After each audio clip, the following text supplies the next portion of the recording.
Hello AP Chemistry and welcome to special topics from Chapter 17. So, like I said in class, you're only going to read the specific parts of Chapter 17 that correspond to the whatever page numbers and sections I give you in the outline. The rest of Chapter 17 will lump into the next chapter. Okay? So, KSP, right, is a special kind of K where the SP means solubility product constant, right? So when we say KSP, we're talking about the equilibrium constant, but more specifically, the solubility product constant, okay? Same idea, though, right, where K is an expression of basically the amount of product raised to their coefficients over the amount of reactant raised to their coefficients, except that it corresponds to a specific situation, right? In this case, it's the situation where a solid salt, dissolves in water to form ions, okay? Where a specific solid salt, dissolves in water to form ions, right? Now, let's talk about some of the salts that we know. So for example, right, if we have NaCl solid, right, and that's going to form sodium ions, and it's also going to form chloride ions, right? Now, let's take another salt, for example. Let's say we have this.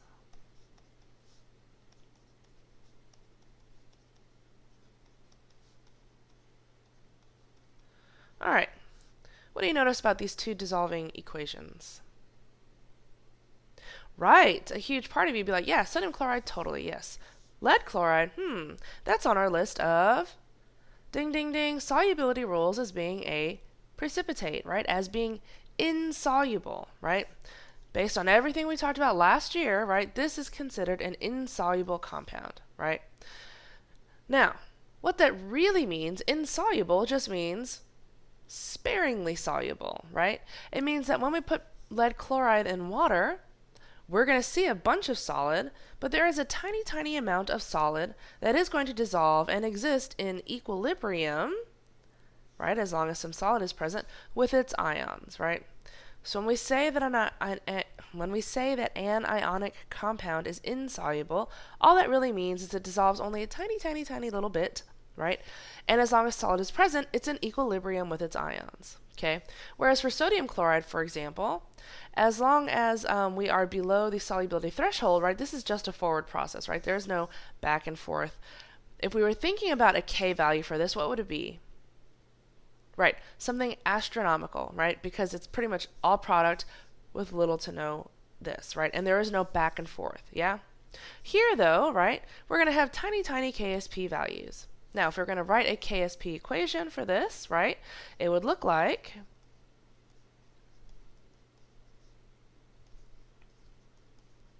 yes, right? Fantastic, because we exclude the solids. All right, so when you're asked to provide a KSP expression for a salt dissolving in water, right, this is always what we're talking about, right? KSP equals ions raised to their respective coefficients. All right, which will have the greatest molar solubility, right? Really, really important. When we say a KSP value, so KSP equals 1.8 times 10 to the negative 10, that is the K value that defines how much ion we can form, right? That is not the number that represents how much ion we form, right? Where solubility is how much of the ions will form, basically, right? Where the ions that form go back to how much of the original dissolved. So, for example, if we're talking about AgCl, solid, forming its respective ions, right? This is my equation, right? That means my KSP looks like Ag and Cl, right? And I know that this equals 1.8 times 10 to the negative 10, right? Which means that if I were solving this equation, right, this would basically say x squared is equal to 1.8 times 10 to the negative 10, right? And then if we'd solve for x, we would get, oh, by the way, we would solve for x by doing what? Right, taking the square root of everything on both sides, right? Where that basically means this, right? Now, if I were going to ballpark that, I know that this is going to be on the order of, right, 10 to the negative 5, because If I raise it to the 1/2 power, which is what square root means, right? 10 times 1/2 gives us something on the order of -5, right? And then the square root of whatever that is, okay? But we're going to say something on the order of 10 to -5. So that means my solubility, this is representing, right, how much of these dissolved. Where if we think about our mole ratios, right, whatever this is a 1-to-1 ratio with how much of this did dissolve, yeah? So then the solubility of AgCl is somewhere on the order of 10 to -5 molar. Yes? Fantastic. All right. So then, if that's the KSP for AgCl, and we think about the KSP for AgBr, right, being 10 to -13, or this one being 10 to -17, right, which compound has the greatest molar solubility? Right. These exponents are just going to get smaller and smaller, right?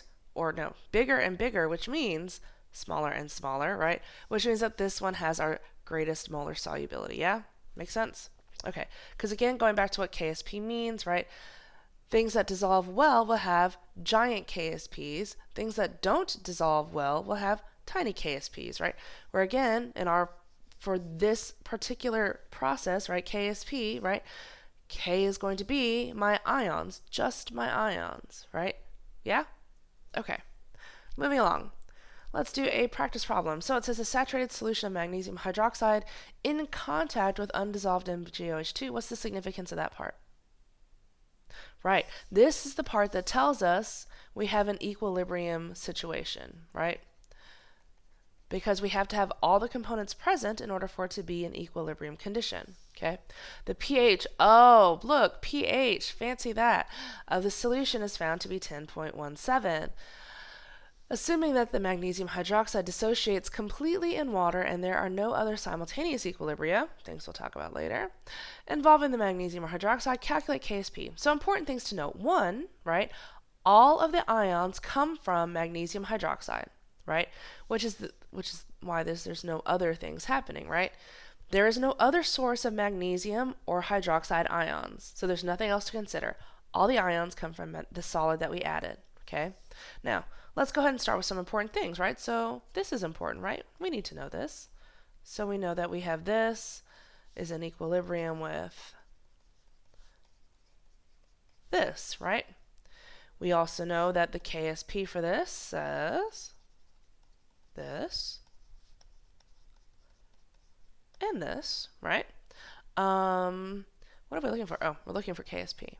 Okay, so we know that, right? We also know that pH is equal to 10.17. Now, what is pH a good reflection of?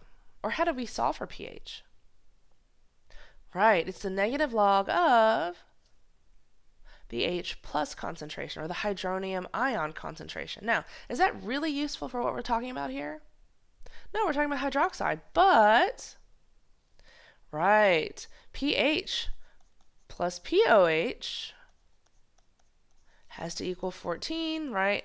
Therefore, we know that the pOH is equal to, right, 3.82, 3.83. This says 3. Okay, now, what can I do with this now?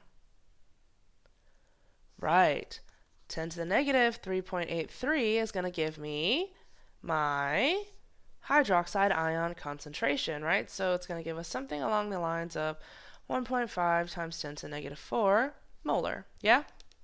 Okay, so I know that this is my concentration of hydroxide ion. So let's think about what that means, okay? Thinking back over here. If this is the concentration of hydroxide ions, and I know that all of these ions came from here, what does that mean about the concentration of magnesium ions?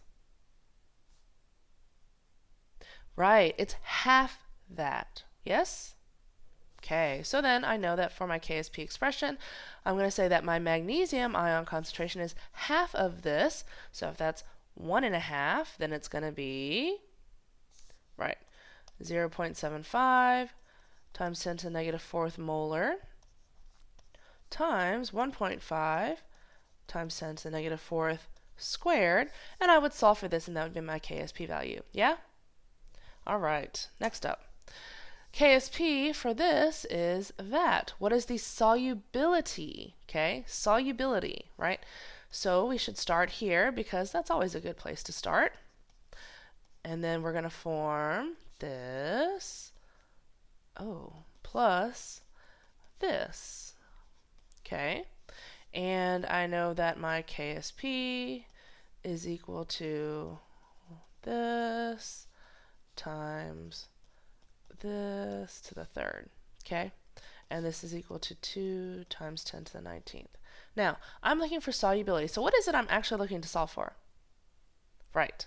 I'm looking for this, which would tie to this, and is in a 1-to-1 ratio with how much actually dissolved, yeah?